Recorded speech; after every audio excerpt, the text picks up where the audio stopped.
नमस्कार साथियों, competitive online classes में आपका स्वागत है। आज हमारा 15th लेक्चर है छत्तीसगढ़ के इतिहास का, जिसमें हम आज देखेंगे छत्तीसगढ़ में मराठा शासनकाल। तो चलिए आज का लेक्चर हम स्टार्ट करते हैं।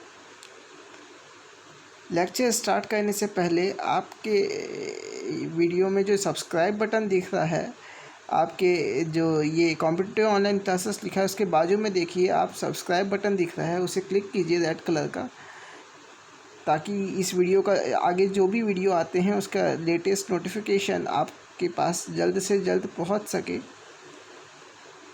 तो इसलिए इस बटन को क्लिक कीजिए और शेयर कीजिए जितना ज़्यादा हो सके इस वीडियो को। तो चलिए आज की क्लास हम स्टार्ट करते हैं। आज हम देख रहे हैं छत्तीसगढ़ में मराठा शासन का इतिहास।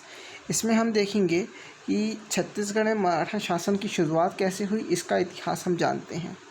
तो 10वीं सदी के अंतिम समय से लेकर 18वीं सदी के मध्यांत तक लगभग 752 वर्षों तक छत्तीसगढ़ प्रदेश पर कलचुरी राजवंशों की सत्ता रही।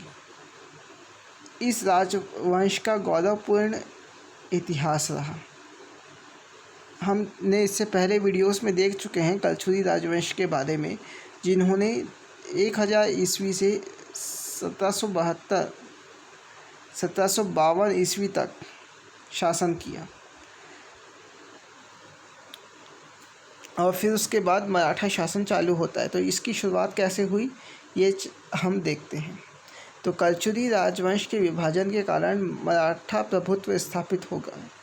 कलचुरी शाखा जो थी वो 2 भागों में विभाजित हो जाती है, रायपुर के कलचुरी और रतनपुर के कलचुरी, जिसके कारण कलचुरी राजवंश कमज़ोर हो जाता है और मराठा का मौका मिल जाता है छत्तीसगढ़ में आक्रमण करने का। तो पहला पॉइंट तो ये है। फिर दूसरा पॉइंट देखिए, कलचुरी विभाजन के पश्चात एक शाखा रतनपुर में तथा दूसरी शाखा रायपुर में शासन करने लगी और अंततः विभाजन के कारण मराठों को आक्रमण करने का प्रोत्साहन मिल गया और कलचुरी का सैनिक प्रबंधन दोषपूर्ण था। कलचुरी वंश मराठा सेनापति भास्कर पंत के एकाएक आक्रमण का सामना नहीं कर पाया और कलचुरी शासक ने आत्मसमर्पण कर दिया। फिर आगे देखिए तो मराठा आक्रमण के समय कलचुरी में रघुनाथ सिंह शासक थे। ये अयोग्य शासक साबित हुए। भास्कर पंत रघुजी प्रथम का सेनापति था। इसने 1741 ईस्वी में रतनपुर पर आक्रमण कर कलचुरी शासक रघुनाथ सिंह को पराजित किया तथा 1745 में कलचुरी शासक मोहन सिंह बना। अर्थात हम देखें तो इस समय जो शासक थे वो थे रघुनाथ सिंह। कलचुरियों के शासक कौन थे? रघुनाथ सिंह। और इनके ही समय कलचुरियों के समय आक्रमण हो जाता है मराठों का। रघुनाथ सिंह अयोग्य शासक साबित होते हैं और इन्होंने आत्मसमर्पण कर देते हैं मराठों के सामने। भास्कर पंत इस समय में जो था रघुजी प्रथम का सेनापति था। इसने 1741 ईस्वी में रतनपुर पर आक्रमण कर कलचुरी शासक रघुनाथ सिंह को पराजित किया तथा 1745 ईस्वी में कलचुरी मोहन सिंह को शासक बनाया गया। मोहन सिंह की मृत्यु के पश्चात रघुजी के पुत्र बिंबाजी भोसले को रतनपुर का शासक नियुक्त किया गया। पराक्रमी सेनापति भास्कर पंत ने राज्य विस्तार के लिए तथा छत्तीसगढ़ पर प्रभुत्व स्थापन करने के लिए आक्रमण किया था। तत्कालीन समय में कलचुरी वंश का शासन था जो शक्तिहीन तथा विभाजित था। इस समय कलचुरी राजवंश जो था वो शक्तिहीन हो चुका था और विभाजन हो चुका था उनका। इनमें मराठा सेनापति भास्कर पंत को रोकने की शक्ति नहीं थी, अतः मराठों से पराजित हो गए कलचुरी। रघुनाथ सिंह पुत्र की असमय अचानक मृत्यु हो जाती है उनके पुत्र की, जिससे वे शारीरिक व मानसिक रूप से अस्वस्थ हो जाते हैं, जिसके कारण उन्हें मराठों के सामने आत्मसमर्पण करना पड़ता है। तो हमने अभी तक जाना, एक बार जितना जाने उसको रिवाइज कर लेते हैं। जैसे कि हमने देखा कि 10वीं शताब्दी से 18वीं शताब्दी के मध्यांत तक लगभग 752 ईस्वी तक 752 वर्षों तक छत्तीसगढ़ पर कलचुरी राजवंश का सत्ता रहती है। इनका इतिहास गौरवपूर्ण रहता है तथा 752 में सत्ता का अंत हो जाता है। 1752 में सत्ता का अंत हो जाता है। कलचुरी राजवंश के विभाजन के कारण प्रभुत्व मराठा प्रभुत्व स्थापित होता है। कलचुरियों के हारने का एक कारण ये भी था कि कलचुरियों का विभाजन होना रायपुर और रतनपुर की शाखा में।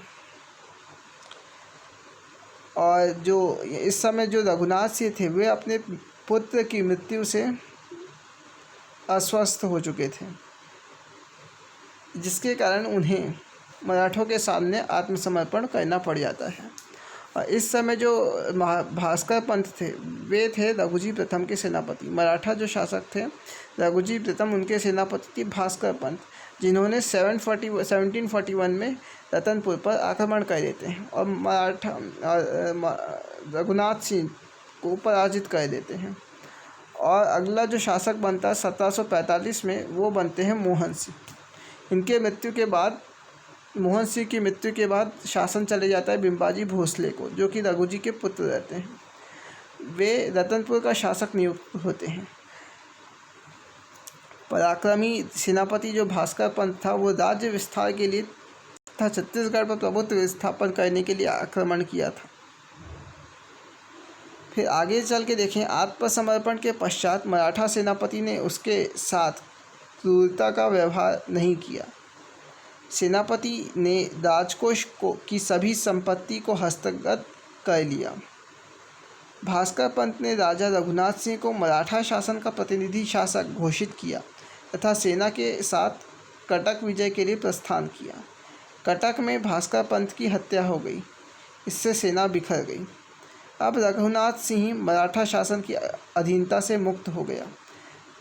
तब रघुजी प्रथम बंगाल से रीवा लौटते समय रतनपुर आए तथा रघुनाथ सिंह को पदच्युत कर मोहन सिंह को गद्दी पर बैठा दिया।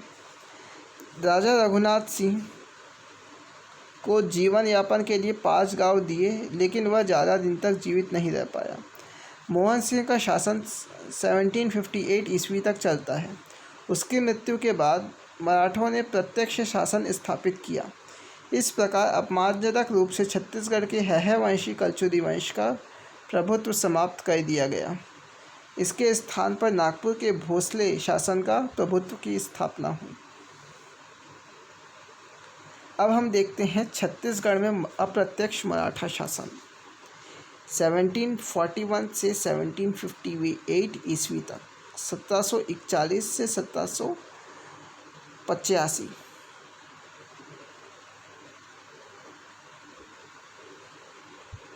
1758 तक जो शासन रहता है। फिर उसके बाद आता है प्रत्यक्ष मराठा शासन। पहले आएगा अप्रत्यक्ष मराठा शासन, फिर आता है प्रत्यक्ष मराठा शासन, जिसमें प्रत्यक्ष मराठा शासन कहते हैं। जैसे कि अभी हमने देखा अप्रत्यक्ष मराठा शासन, जिसमें रघुजी प्रथम रहते हैं। रघुजी प्रथम के सेनापति जो भास्कर पंत रहते हैं, वे यहाँ आक्रमण कर देते हैं छत्तीसगढ़ में। और इस समय शासक रहता है रघुनाथ सिंह, कलचुरी शासक, जो आत्मसमर्पण कर देता है। फिर 1745 में मोहन सिंह शासक नियुक्त हो जाता है। मोहन सिंह शासन करता है 1745 से 58 तक। फिर उसके बाद उसकी भी मृत्यु हो जाती है। फिर उसके बाद प्रत्यक्ष मराठा शासन छत्तीसगढ़ में स्थापित हो जाता है और वो चलता है 1758 से 1787। फिर आता है सूबा शासन। सूबा शासन जो चलता है 1787 से 1811 ईस्वी तक। फिर सत्ता को लेकर संघर्ष होता है 1811 से 1818 तक। फिर आता है ब्रिटिश कालीन मराठा शासन 1818 से 1830। फिर पुनः भोसला शासन आता है 1830 से 1854 ईस्वी तक। उसके बाद देखें तो अप्रत्यक्ष मराठा शासन सबसे पहले हमको देखना है। 1741 में भोसला शासक के सेनापति भास्कर पंत ने रतनपुर में आक्रमण कर रघुनाथ सिंह को पराजित कर उसे ही अपना प्रतिनिधि के रूप में रघुनाथ सिंह को ही रखा। अर्थात 1741 में भोसला शासक के सेनापति भास्कर पंत रतनपुर पर आक्रमण कर देते हैं और रघुनाथ सिंह पराजित हो जाते हैं, परंतु जो शासन रघुनाथ सिंह ही करते हैं, लेकिन मराठों के प्रतिनिधि के रूप में। रघुनाथ सिंह की मृत्यु के पश्चात 1745 में मोहन सिंह को प्रतिनिधि के रूप में रखा गया और उसकी मृत्यु 1758 में होने के बाद बिम्बाजी भोसले ने प्रत्यक्ष शासन प्रारंभ किया। अब हम जानेंगे मराठों का प्रत्यक्ष शासन 1758 से 1787 ईस्वी तक, जिसमें सबसे पहला नाम आता है बिम्बाजी भोसले का, बिम्बाजी राव भोसले। तो रघुजी प्रथम के पुत्र बिम्बाजी राव भोसले को छत्तीसगढ़ पैतृक संपत्ति के रूप में प्राप्त हुआ। ये ही छत्तीसगढ़ के प्रथम मराठा शासक बने। इन्होंने क्या क्या कार्य कराया छत्तीसगढ़ में, ये देखते हैं। रायपुर और रतनपुर का एकीकरण कर राजधानी रतनपुर को बनाया। शासन व्यवस्था में सुधार करते हुए नियमित न्यायालय की स्थापना की, जो कि राम टेकरी पहाड़ी में राम पंचायत नामक मंदिर बनवाया और अपनी प्रतिमा स्थापित की। रायपुर रतनपुर का एकीकरण किया। राजनांदगांव और खुज्जी नामक जमींदारियों का गठन किया। दशहरा पर्व पर स्वर्ण पत्र या सोनपत्ती देने की प्रथा का प्रचलन किया। रायपुर दूधाधारी मठ का जीर्णोद्धार किया। तो इसने क्या क्या किया? बिम्बाजी भोसले ने रायपुर और रतनपुर का एकीकरण किया और रतनपुर को अपनी राजधानी बनाया। नियमित न्याय व्यवस्था स्थापित की। राम टेकरी पहाड़ी में पंचायतन नामक मंदिर बनवाया और अपनी प्रतिमा स्थापित की। रतनपुर रायपुर का एकीकरण किया। राजनांदगांव और खुज्जी नामक जमींदारी का गठन किया। दशहरा पत्र पर स्वर्ण पत्र देने का प्रचलन किया। रायपुर में दूधाधारी मठ का जीर्णोद्धार किया। तो इतने कार्य बिम्बाजी भोसले द्वारा कराए गए। और है बाकी कार्य देखें तो परगना पद्धति का स्वप्नदिष्टा, मतलब परगना पद्धति का स्वप्नदिष्ट बिम्बाजी भोसले को ही माना जाता है। 1787 में इसकी मृत्यु के पश्चात उसकी पत्नी उमा सती हो गई, जिसका प्रमाण रतनपुर में सती चौरा के रूप में मिलता है। इनका शासनकाल में यूरोपीय यात्री का आगमन हुआ था, जिसका नाम है कोलब्रुक। इनके शासन व्यवस्था में क्या क्या कमी रही, ये देखें तो सैन्य गुणों का अभाव रहा।